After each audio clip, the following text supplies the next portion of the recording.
বৃষ্টি, ময়ূরাক্ষীতে স্রোত আর এর জেরে বীরভূমে ভেঙে গেল তিলপাড়া জলাধারে 4টে পিলার।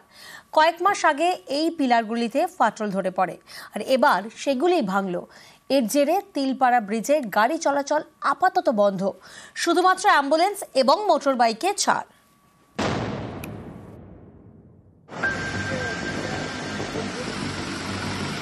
নদী ফুঁসছে, ভেঙে গেল তিলপাড়া জলাধারের 4টে পিলার।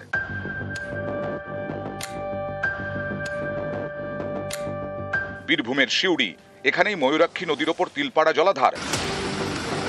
ময়ূরাক্ষীর জলের তোড়ে এবছরের শুরুতেই জলাধারের 4টি পিলারে ফাটল ধরে। এরই মাঝে গত কয়েকদিন ধরে টানা বৃষ্টি, ময়ূরাক্ষীতে স্রোত আরো বেড়েছে। এর জেরেই বৃহস্পতিবার ভেঙে যায় তিলপাড়া ব্যারাজের 4টে পিলার।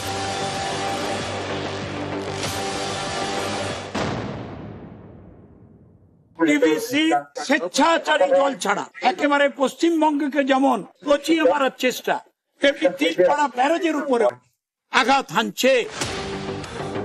তিলপাড়া ব্যারাজের ওপর রয়েছে ব্রিজ, 14 নম্বর জাতীয় সড়ক। একদিকে শিউড়ি, আরেকদিকে রামপুরহাট। প্রতিদিন এ পথে গাড়ির চাপ।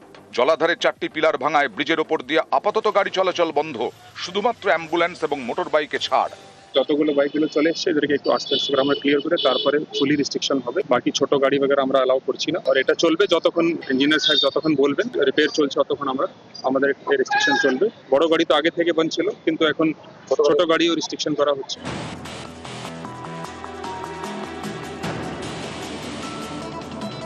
ঝাড়খণ্ডের ত্রিকুট পাহাড় থেকে ময়ূরাক্ষী নদীর উৎপত্তি।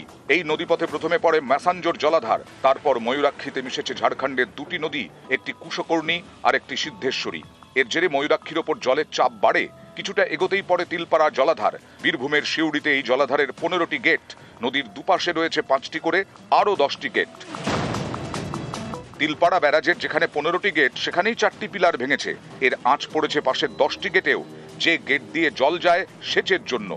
আমরা সেই দিক দিয়ে তাকিয়ে ব্যারেজটাকে তাড়াতাড়ি রিপেয়ার করার চেষ্টা করছি। এই যে তিলপাড়া জলাধার, তা যদি ইতিমধ্যে সংস্কার না করা হয় তাহলে কিন্তু পরবর্তীকালে কোনো বড় বিপর্যয় ঘটতে পারে। অর্থাৎ সব দিকটা চিন্তা রেখেই কিন্তু রাজ্য সরকার তার কাজ শুরু করবে বলে মনে করা হচ্ছে। সুপ্রতিম দাস, নিউজ 18 বাংলা, বীরভূম।